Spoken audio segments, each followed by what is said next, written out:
Good morning mga kabaka, at panoodin natin ating isang bakang papano sa magmukbang ng damo.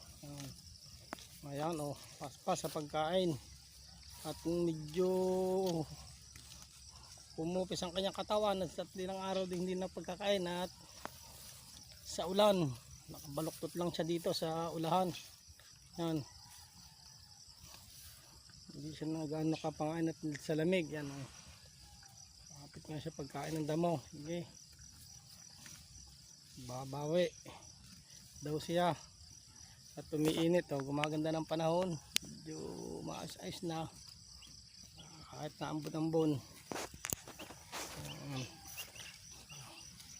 Pumayat ang ating bida. Oh, sige, bukbang ka ng maigi, ikaw ay busog.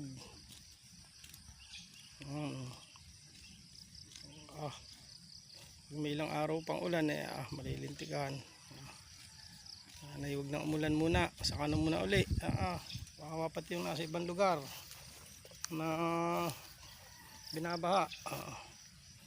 Yan, kawawa din pati mga baka natin, mamayat.